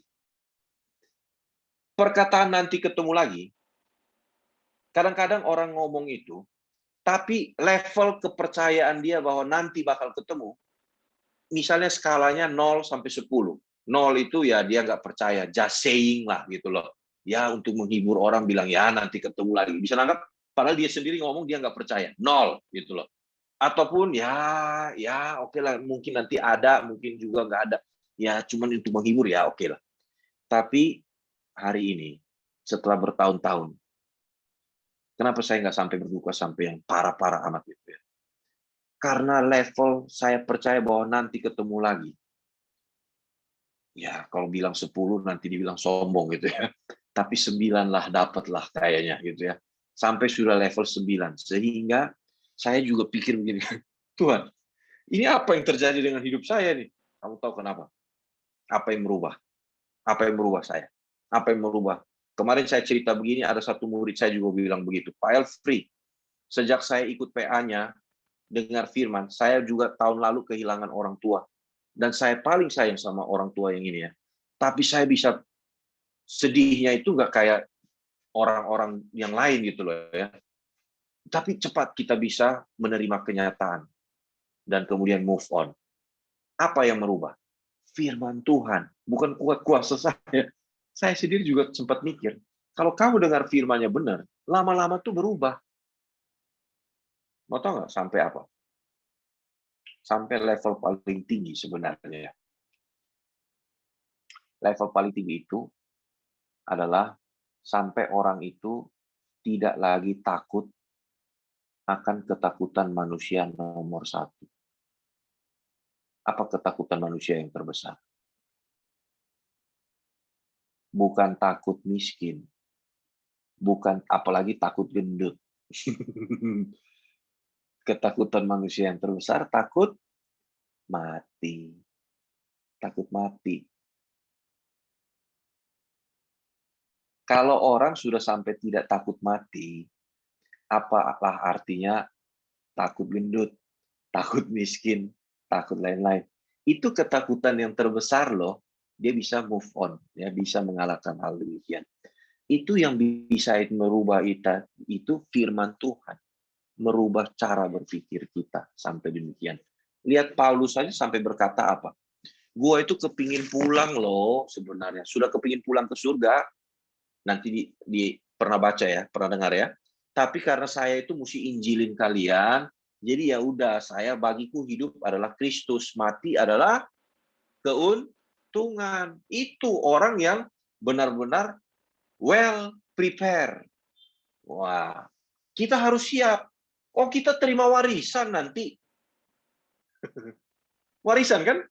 Kalau kita anak Allah seperti Paulus, ya hari ini kan kita, ya kalau saya mau bilang, tapi nanti saya marah, jangan marah ya. Ya, saya tidak mengkerdilkan kalian punya ini ya, ya. Tapi kalau mau jujur nih ya cobalah. Kalian bisa, ada yang mikir begini nggak? Saya kayaknya bisa lebih kaya dari Elon Musk. Ada di sini yang mikir begitu? Saya bukan motivator. Kalau motivator tuh bilang begini, asal kamu berpikir bisa, pasti bisa. Itu motivator ya. Tapi saya pembawa firman. Kebenarannya adalah, ya kita nggak bisa sekaya Elon Musk lah. Kita nggak mungkin lah lebih ganteng dari Brad Pitt. Ya Brad Pitt udah ganteng lah dari sono begitu. Ya kita bersyukur dengan muka begini juga udah oke lah ya. Halo, nangkep nggak? Bersyukur gitu loh. Orang tapi luar biasa. Allah itu apa? Menyediakan kita apa? Warisan loh. Warisan. Dan itu di kekekalan. Ya. Ayo. Ya. Nah, Roma 8 tadi ayat 23 ya. Sekarang ayat 29. Ini sebenarnya banyak di Roma 8 ya. Roma 8 ayat 29. Lihat di situ. Roma 8:29. Nah, sebab semua orang yang dipilihnya dari semula, mereka juga ditentukannya dari semula untuk menjadi serupa dengan gambaran anaknya.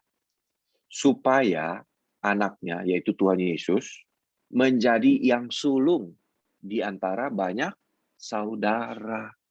Jadi Tuhan Yesus itu, ini hak kesulungan. Tuhan Yesus itu yang pertama sebagai manusia, sebagai manusia, dia mendapatkan hak kesulungan tersebut. Waktu dia mati di kayu salib, dia kan tidak berdosa, dia sempurna. Maka kemudian, kalau kita juga berjuang untuk hidup seperti Tuhan Yesus, bukan berarti kita disalib gitu ya, tapi engkau sangkal diri, kamu punya karakter makin baik, makin benar di hadapan Tuhan, hatimu makin mencintai Tuhan, hari lepas hari itu, level cintanya itu makin bertambah. Itu. Karakter hidupmu makin berubah, makin ini ya. Itu orang-orang yang akan jadi apa? Jadi saudaranya Tuhan Yesus di kekekalan. Yesus jadi kakak tua kita adalah adik-adiknya. Di mana? Yerusalem baru. Kita kan juga adalah orang yang punya karunia sulung untuk masuk Yerusalem baru. Yesus yang pertama. Makanya Yesus pernah berkata begini. Yohanes 12 ayat 24. Aku berkata kepadamu, sesungguhnya, Yohanes 12:24. Jikalau biji gandum itu tidak jatuh ke dalam tanah dan mati,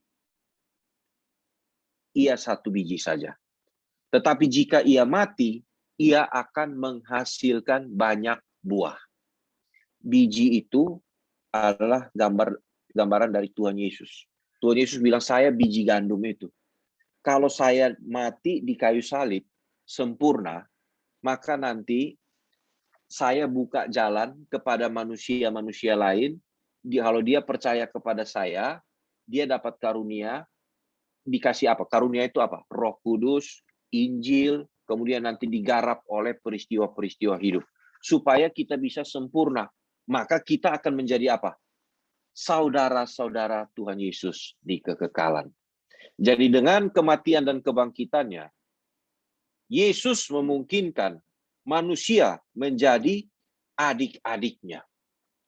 Makanya dia bilang, kalau saya nggak mati, ya saya satu aja nih. Tapi kalau saya mati, maka saya berbuah banyak. Adik-adiknya. Itu dia maksudnya. Ngerti nggak ya? Bisa ngerti? Oke.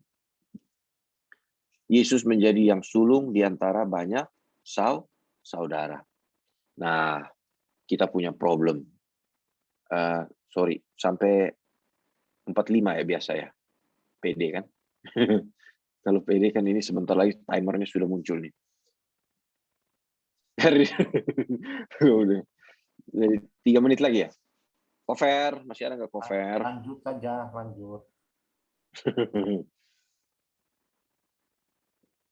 Tadi ayat berapa sih saya kasih?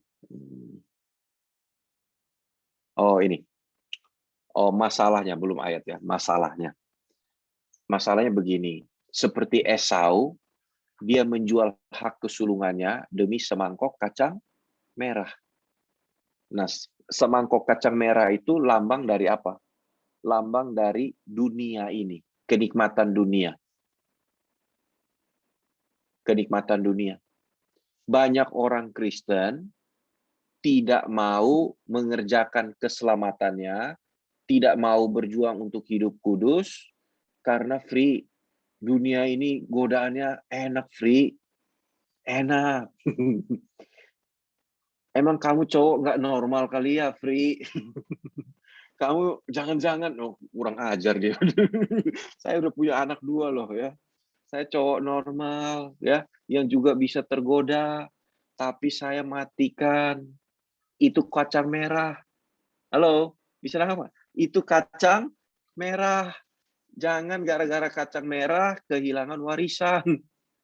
Kacang merah itu bisa dunia ini, godaan yang bikin engkau berdosa. Ada lagi free apa? Gara-gara orang tuh pengen kaya, biasanya kan.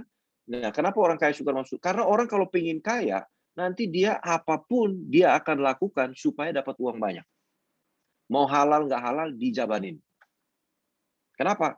Karena hawa nafsunya itu. Benar nggak? Saya ulangi ya, pelan-pelan. Menjadi kaya tidak salah. Kalau kamu jadi kaya, nggak salah. Ngerti? Tapi jangan pengen kaya. Jangan kepengen kaya. Kerja aja yang keras, bertanggung jawab, lakukan yang engkau bisa. Tahu-tahu kamu jadi kaya, ya nggak apa-apa. Kalaupun nggak kaya, juga nggak apa-apa. Nggak ada yang salah. Halo? Tidak ada yang salah. Nggak ada masalah dengan punya uang apa nggak punya uang. Yang salah itu hatimu mencintai Tuhan apa enggak? Bisa nangkap ya? Ada orang nggak punya duit, cinta Tuhan. Tapi punya duit banyak, bye-bye. Hari ini karena ada corona, jadi nggak bisa kemana-mana dia. Mau nggak mau dia ikut PA. Gitu ya. Tapi coba nanti kalau corona udah nggak ada.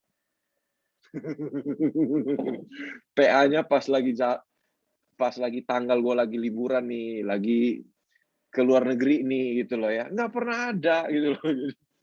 Jadi kemana? Banyak orang demikian ya. Ini saya bukan bilang Ferdinand ya. Ferdinand kan kerjaannya memang tour leader. Ya memang dia harus ke situ ya. Tapi walaupun dia ke sana, saya lihat dia juga adalah salah satu pejuang-pejuang ya. Jadi ayo kita sama-sama berjuang ya sampai akhirnya. Dan bukan hanya Ferdinand, semua teman-teman kita semua. Sampai mana tadi ya? Jadi kalau itulah ya kita, oh ya ini ayatnya. Ibrani 12, 2-3 ayat terakhir ya. Ibrani 12 ayat 16 sampai 17. Ibrani 12, godaan itu ya macam-macam ya, yang buat engkau berdosa, yang membuat engkau jauh dari Tuhan. Ya kan? Itu godaan sop kacang merah itu. Sop kacang merah. Nggak ada artinya. Nggak sebanding. Cuman ya memang hari ini cara berpikirnya belum sampai kebuka sampai demikian ya. Hari ini ya saya kalau bilang sop kacang merah ya sop kacang merah karena saya sudah latih terus. Cuman ya kadang-kadang ya sop kacang merah juga lumayan lah free bisa buat beli ini beli itu. Nah, ngerti nggak maksud saya? Ya, iya. Cuman jangan sampai hanyut ya. Memang kita kalau beli apa-apa juga pakai uang ya, tapi jangan hanyut. Jangan hidup hanya untuk uang, hiduplah untuk Allah sambil engkau mencari uang. Karena kita hidup butuh uang. Bisa nangkap ya? Jadi saya bukan bilang kemudian kamu jadi malas. Kenapa? Ko Elfri bilang itu sop kacang merah. Kerja keras supaya dengan sop kacang merah engkau bawa banyak orang untuk kerajaan Allah. Bisa. Kalau hari ini saya ini pengkhotbah yang triliuner misalnya ya. Misalnya saya triliuner. Ini PA, ini pas PD ini pasti rame. Pembicaranya Elfriedus Ludoni, triliuner yang sudah pergi pulang ke Mars. Pasti banyak orang yang datang. Siapa tahu kecipratan rezeki gitu ya. Triliuner ini kasih order gitu kan, lumayan. Motivasinya kan bisa beda. Tapi lu datang dulu. Waktu lu datang, ketemu, saya bukan triliuner seperti triliuner di luar sana. Kamu datang ketemu saya khotbahin kamu firman Tuhan. Saya kasih tahu kamu tentang Tuhan Yesus dulu. Mau dapat proyek, duduk dengar khotbah dulu. Kalau kamu dengar khotbah sampai setahun 2 tahun, saya kasih kamu proyek. Wow, gede. Ya, datang dia dengar firman. Akhirnya setelah 2 tahun dengar firman, akhirnya hatinya berubah, dia bilang sama saya begini. Ini cuman menghayal gitu. Pak, setelah dengar firman 2 tahun, dengar Pak Elfri khotbah, kayaknya saya nggak apa-apa deh, dapat proyek nggak apa-apa. Kalau memang bukan bagian saya, bukan Tuhan mau kasih, gue nggak apa-apa. Saya bersyukur atas hidup saya. Nah kan, firman Tuhan mengubah. Dia jadi enak hidupnya, jadi bersuka cita, nggak ada ketakutan, kekhawatiran, dipenuhi oleh hawa nafsu yang dikejar, nggak pernah puas. Teman-teman, nggak pernah puas. Ya saya nggak begitu. Cuman saya kan punya murid kan juga ada banyak tuh. Dari yang nggak ada duit sampai yang ada duit. Anehnya, yang nggak ada duit pusing nggak ada duit. Yang duitnya banyak juga lagi pusing. Nah, sekarang manusia cari apa? Coba. Nggak ada duit, pusing nggak ada duit. Sekarang sudah dikasih duit banyak, pusing juga dia. Tapi kok lebih enak pusing punya duit banyak. Daripada pusing, tapi tetap saja pusing. Ya. Oke, Ibrani 12, 16 sampai 17. Ibrani 12. Ya, ini dia ya. 16 sampai 17. Ya, Ibrani.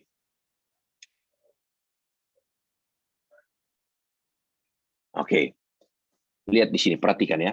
Janganlah ada orang yang menjadi cabul atau mempunyai hawa nafsu yang rendah seperti Esau. Esau emangnya berbuat cabul? Kan enggak. Esau cuma mau sup kacang merah. Ngerti ya? Tapi kenapa dibilang cabul? Bukan cabul dalam arti seperti orang cabul yang kita ngerti ya. Bukan.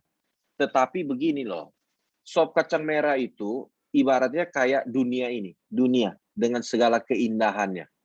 Kalau orang hatinya melekat sama dunia ini, itu kan sama dengan selingkuhi Tuhan.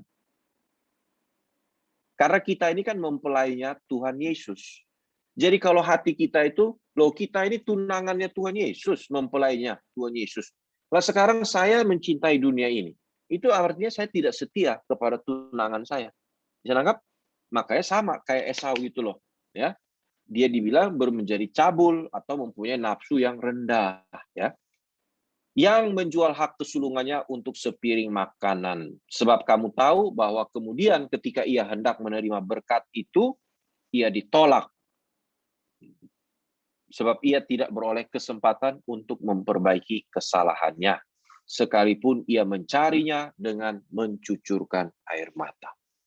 Ini suatu peringatan buat kita semua. Ayo, kita memang masih hidup di dunia ini, tapi mulai pindahkan hatimu untuk di kekekalan. Makin sungguh-sungguh mencintai Tuhan. Suatu hari nanti saya harus kasih peringatan. Semoga tidak terjadi sama kita. Satu hari nanti banyak orang nyesal seperti Esau. Aduh, saya jadi orang Kristen. Harusnya bisa sungguh-sungguh. Harusnya saya bisa nanti ketemu Tuhan Yesus masuk Yerusalem baru, terima warisan. Tapi ternyata dalam hidup dia terlena. Terlena karena dunia ini. Dia terlena dengan dunia ini. Nyesal suatu hari nanti. Jangan terlena. Nanti dia akan menangis, tapi it's too late. Sudah telat. Jangan pernah kita menjual hak kesulungan kita. Kalau kita percaya kepada Tuhan Yesus, hiduplah dengan benar. Ya. Suatu hari nanti kita akan melihat tidak sia-sia iman kita. Engkau berjuang hidup kudus masih muda. Ya. Saya ngomong begini dulu, saya waktu masih muda, ya Ya maksudnya muda itu 20-an, 30-an ya. Sekarang kan kepala 4 ya. Saya menangis loh di hadapan Tuhan berkali-kali. Untuk dosa yang saya berjuang untuk matiin, kok nggak mati-mati. Saya nangis. Ya, saya nangis. Lebih baik engkau menangis sekarang untuk keadaan yang belum berubah tersebut ya. Keadaan yang belum berubah itu jangan menangis karena jangan menangis karena masalah ya. Ya masalah itu selalu datang dan berganti, betul? Tapi tangisi itu yang kita harus tangisi itu, Tuhan, saya sudah puluhan tahun loh ikut Tuhan. Kok karakter saya ini masih begini ya, kok masih belum berubah yang lebih baik lagi. Itu yang harus kita tangisi. Ya, maka kita nggak perlu menangis suatu hari ketika ketemu dengan Tuhan Yesus. Tuhan Yesus bisa berkata apa? Baik sekali, hai hambaku yang baik dan setia. Engkau telah setia dalam perkara yang kecil, masalah dunia ini hanya perkara yang kecil. Mari masuk dalam kebahagiaan Tuhanmu. Wow, saya hanya bisa bayangkan. Tapi hari ini, semua yang saya khotbahkan ini makin menebal. Dia punya ketebalan percayanya itu makin meningkat skalanya. Ya. Jadi kita lama-lama itu seperti bisa melihat kekekalan seperti apa. Itu real. Itu real. Saya mau kasih tahu. Itu real. Sangat nyata. Makanya Tuhan Yesus waktu dia mati di atas kayu salib, kenapa dia nggak langsung naik ke surga? Kenapa dia 40 hari mesti keliling-keliling kemana-mana menampakkan diri? Untuk membuktikan kepada manusia bahwa, hey, jangan takut mengenai kematian. Nanti akan bangkit. Cuman masalahnya habis bangkit, masuk surga apa masuk neraka? Itu loh. Bisa nangkap? Hiduplah sedemikian rupa. Kejarlah kekudusan. Berjuanglah untuk menyenangkan hati Tuhan. Maka hak kesulungan yang kita peroleh itu bisa kita terima suatu hari nanti di kekekalan. Amin. Kiranya Tuhan menolong kita semua ya. Semoga ini bisa memberkati. Oke. Saya kembalikan kepada Ferdinand. Mungkin kalau ada yang mau tanya atau ini silakan. Atau mungkin Buat teman-teman, ada yang mau nanya nggak?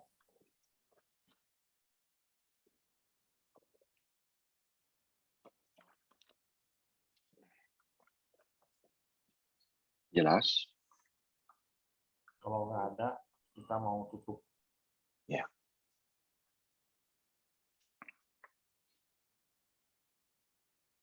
Nggak ada ya? Oke. Ada tuh. Oh, Ada. enggak. Ada yang angkat tangan. Silakan. Halo kok, halo, ya saya mau Ya. tanya dulu kok. Ya. Tadi kan kok Elvi tadi sempat singgung ya soal yang ini yang tadi motivator yang walaupun ini ilustrasi ya, Ko Elvi tadi ngomongnya sebagai ilustrasi gitu kayak saya bukan motivator yang ini soal kalau kamu pikir bisa, kamu pasti bisa.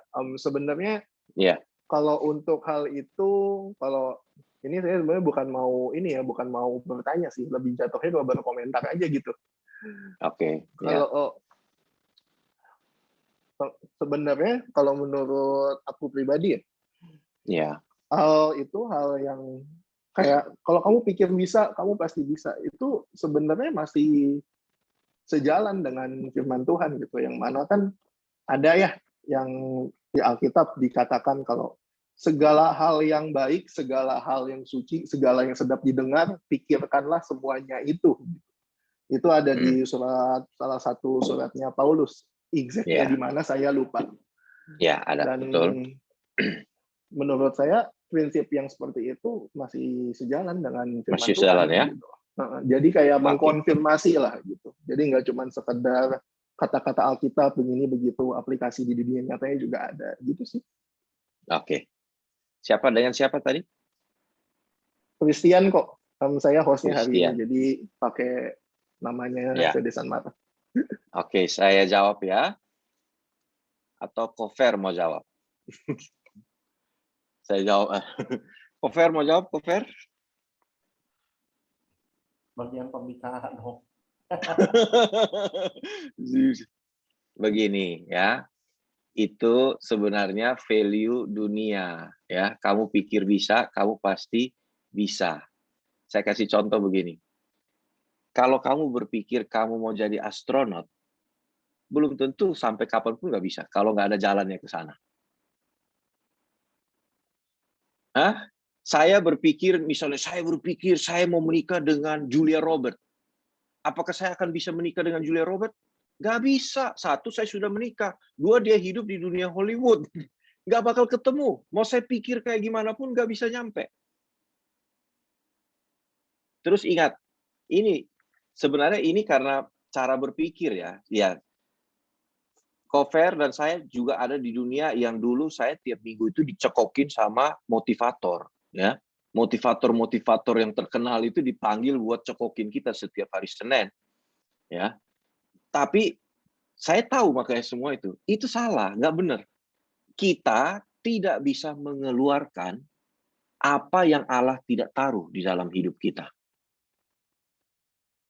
Kalau engkau ditaruhnya itu untuk jadi pengkhotbah, saya ini sudah coba berbisnis berkali-kali. Apakah saya nggak berpikir bisa?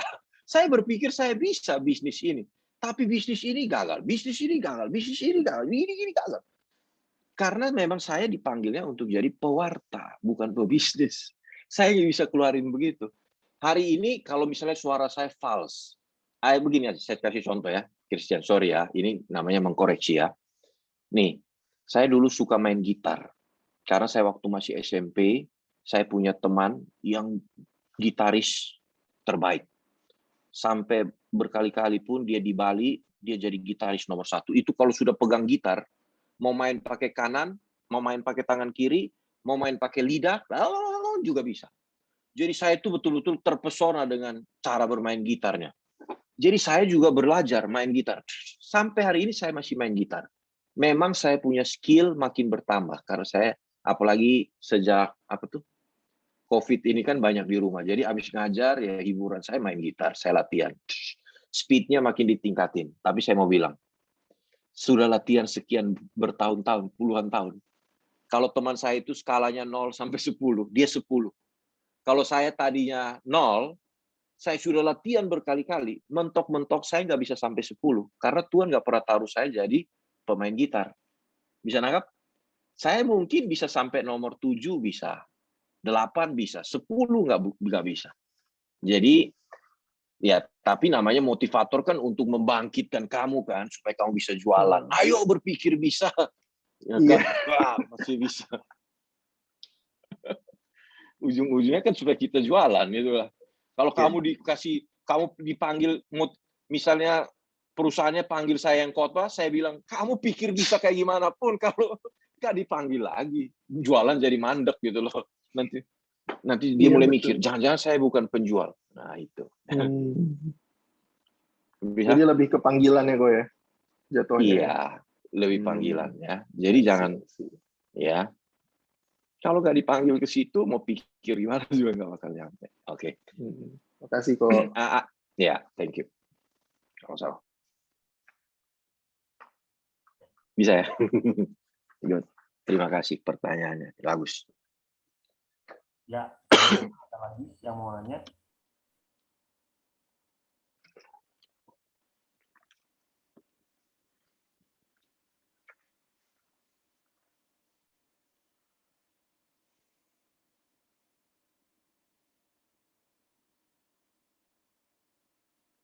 Nggak ada ya?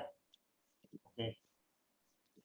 Ya, sekarang kita mau doa. Ada doa persembahan nggak ya? Ada ya? Oke.